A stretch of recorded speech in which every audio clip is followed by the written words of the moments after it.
Hey everyone, Tony D and little Joan here with a hot take, a lamp video. And so last night I did a breaking story, but I was very sleep deprived and I conflated some of the Wisconsin and Michigan stories together. So first, let me separate that. Bob Spindle is the Republican that stood up to the Wisconsin Democrats, I guess you could say, or the board in which they talk about voting, and he's a Republican, and he's in Wisconsin pushing for audits there.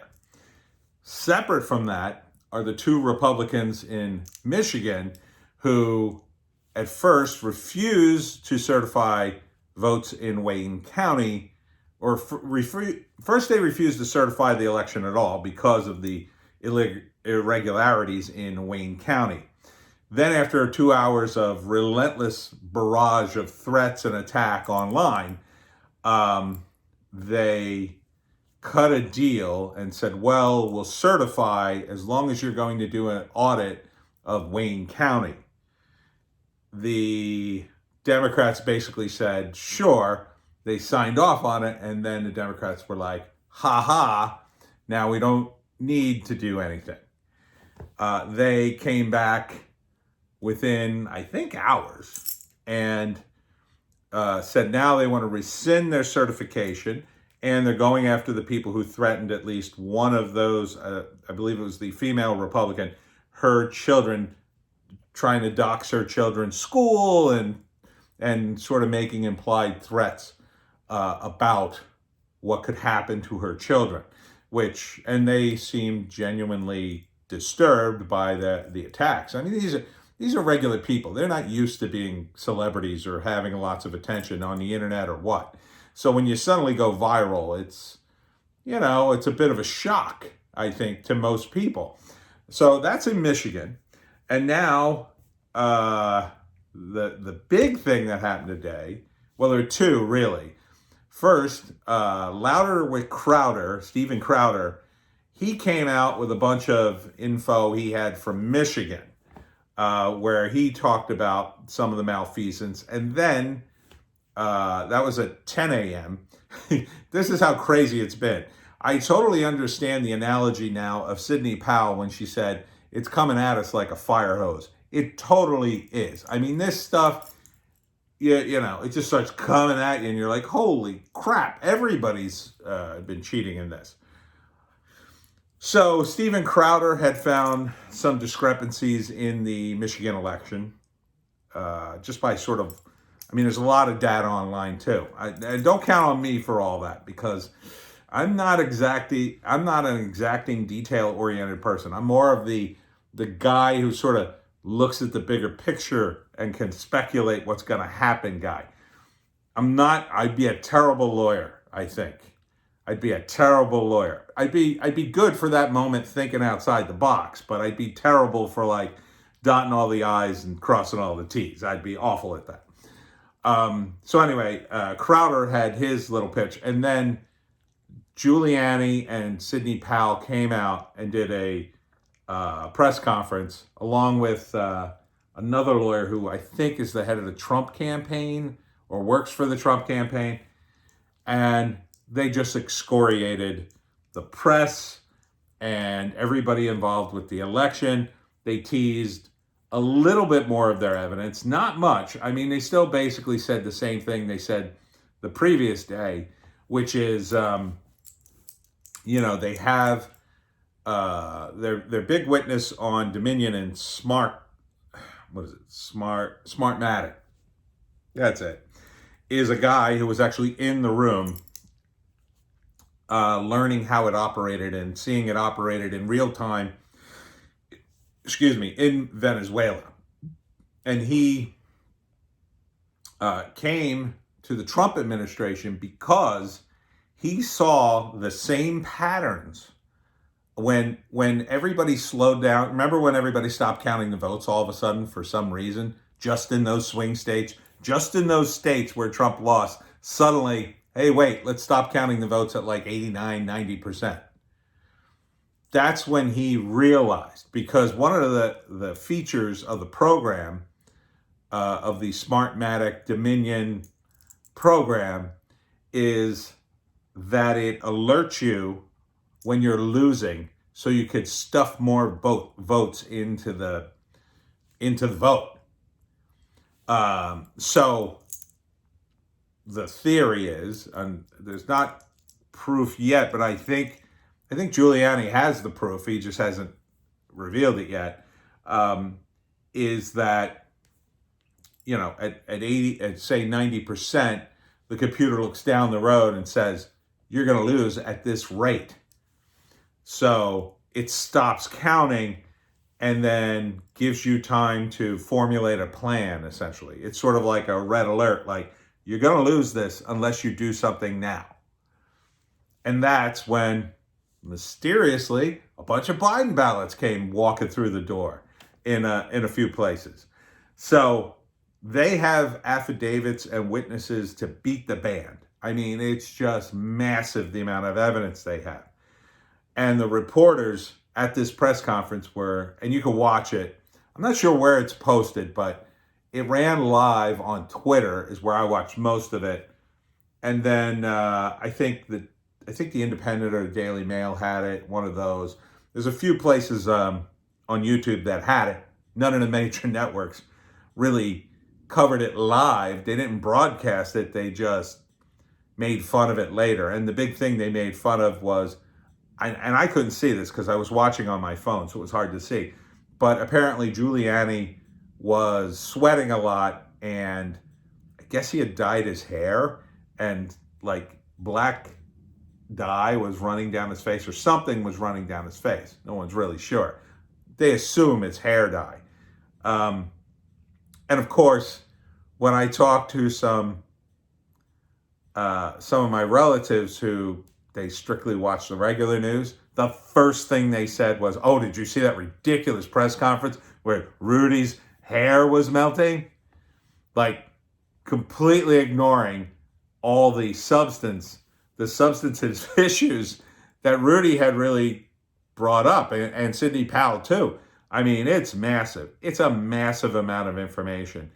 And my relatives and a lot of people are going to be like shocked beyond belief when this whole thing flips. And I do believe it will. If it doesn't, I mean, how are you going to get anybody elected ever again? If stealing the election works this time, why would Biden then remove the software? And part of the problem too was, and Sidney Powell said this in the press conference, is what had happened over the years is they just kept renaming the software and the company that made it. So that was one of the ways they got it in the first place. Oh, this isn't Smartmatic. No, this is Dominion. Now there's still some controversy over this whole Frankfurt thing. Skittle or Skittle or Seidel or whatever it's called came out with a big press release, says, we don't know what you're talking about. We don't have anything in Frankfurt. Nothing. Zero zip. And then a few people said, oh, this all might be a distraction. One news source, Just the News, said what I said initially, which was it may have been conflated with the raid in the NATO bunker back in July, which also took place in Germany. But that was more about this thing called Blue Leaks, sort of like WikiLeaks, only it was all about cops. And so I'm not sure if somebody's putting out disinformation in order to say, oh, don't look at that. But Sidney Powell said something interesting about it, seemingly confirming that it actually happened, which was something like, we're not sure if the good guys have that information. Something like that. So I'm not sure who has that. Perhaps the raid was authorized and happened before Trump could replace the heads of the Pentagon, or perhaps this is some sort of rogue operation, the CIA attempting to cover its tracks in some manner, and just, oh, we gotta get rid of those servers, and they did the raid, and then now good luck finding them. But hopefully this will come out in the coming days. It sounds like almost, well, really it's a small issue at this point. Because if Guiliani and Powell can prove that this software, and they seem to be confident that they can, that the software used in 27 states actually flipped votes. And Powell put out a tweet that said, any Republican within the margin of 6% should definitely be thinking about a lawsuit. 6% is massive, especially in some of these down ballot races. I mean, if you're talking a state rep, state senator or something like that, that could be a very close race. I mean, that could be a couple of hundred votes. So, 6%, that would be a massive, a massive flip. And we're not sure, who exactly, if Guiliani and Powell know, they haven't said.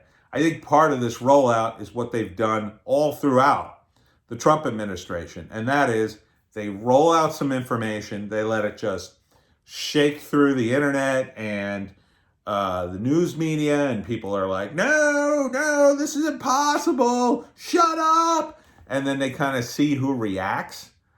And this is a strategy in law enforcement. It's kind of like when they take a guy, they arrest a bunch of drug dealers, let's say. Maybe they're in the same gang or organization. And they just let one go, right? Now, if all the other guys are in jail, but this one guy gets let go and he goes back to the organization, their first question is, how did you get out?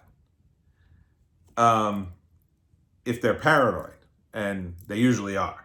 So the first instinct is, oh, this guy ratted us. That's why he let us out. And now we're going to have to torture him to make sure we know what he knows, whether he's guilty or innocent. And even if that doesn't, that's probably the maximum that would happen to him. Some guys in some organizations would just go, oh, the cops are effing with us. Or they would just say, well, we got to watch you for a while until we know. Or they got guys on the inside of the police department that can confirm, well, yeah, they didn't even talk to him. They just cut him loose. So you don't know. But that can cause internal strife within the organization and then cause them to make mistakes or even kill people. I mean, that's happened. If you saw the movie The Irishman, there's a scene where Robert De Niro kills a guy in the mob, and then it turns out he had gone to a federal building, I think he just, for something innocuous like a passport, and they killed him because they thought he was talking to the feds, and it turned out he wasn't. And it turned out he was a stand-up guy, but they killed him anyway. So, to start a problem within a drug organization, cops can sometimes stage that. So I think, not that they're really staging anything, this can be part of the strategy in the Trump administration. They're shaking the tree to see what falls out and to see if anybody immediately rushes around to destroy some evidence or to immediately deny something that maybe they didn't even mention, or they just sort of sit back and watch what people do to see how they react. And whoever has the biggest reaction, they take a second look at, because they say, that's the guy. That could be the guy they flip. They could go to them and say, hey, you look a little nervous there, buddy. We picked you up on, some innocuous charge. But, the rest of this is coming down the pike, and now you can get clear of it by confessing your sins and helping us out here. Because that's what ultimately will probably happen. When this all starts to go down, you dummies at the bottom of this, you're the ones going to jail. They're probably not going to get anybody high in the organization of the DNC. Yeah, maybe some people lose their jobs or positions or money, but it's very rare these guys go to jail. They have to be caught very red-handed. And they're usually smart enough to do this all through intermediaries. And the whole point of intermediaries is to insulate the higher ups, so the higher ups can still be in a position of power to help their underlings. Even if they end up going to prison for a few years, they at least make sure the family's taken care of. I mean, that happens in the mafia.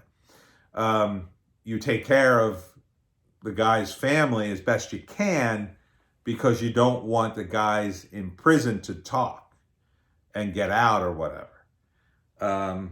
So, you know, that's a similar thing going here, only it's kind of a different level, right? It's more like, you know, instead of going to prison, these guys lose their jobs, but then don't worry, we'll get you a job at a law firm here or there, or some lobbyist group or whatever. Just, you know, hold the line, you know, take the fine, or, you know, confess what you did. But, you know, they do this thing where you plead guilty, but you're not really saying you're guilty, but you're gonna say, I think it's called no contest, where you just sort of take whatever the judge gives to you and you don't say anything, and he just slaps down a sentence or whatever.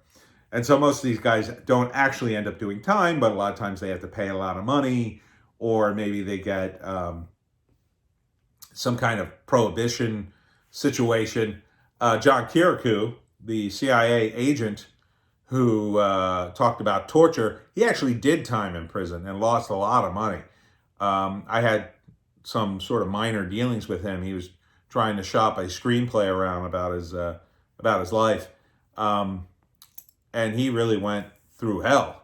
But that's rare, and he wasn't that high up, right? I mean, he was an agent, CIA agent. I think agent is the appropriate term for him.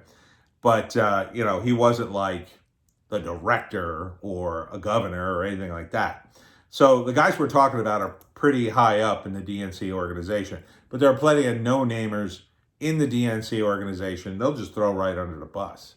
Yeah, no problem. You know, they'll have lawyers, they'll have a defense, but ultimately when they realize, like, well, somebody's got to do time for this, and it's going to be you, but we'll try to make it as pleasant as possible. But there's also, you know, the sort of deal, again, like, these people are scum. You look at what happened in Michigan, where they said, okay, we'll certify the votes if you have, you know, an audit. And then they said, okay, and then they agreed to it, and then they didn't have the audit. So you could end up in the same situation. Okay, I'll go to jail for 2.5 years and keep my mouth shut, but you take care of my family. And then they agree to it. And then once they're in the prison, it's like, see ya. I never got the checks, hun. We're going to lose the house. Yeah, they'll shortchange you like that. So I say to anybody who's been involved in any of this voter fraud, now is you're running out of time. Come forward. Be a hero now. You'll be a hero. You could spin your story as a heroic struggle.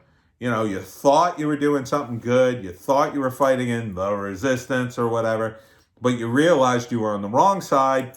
And lo and behold, all this voter fraud happened. At first, you went along with it. You weren't sure what was real or what was, you know, for or against the rules. And eventually you came to your senses. And then you go and you confess. Confess. Or go to jail.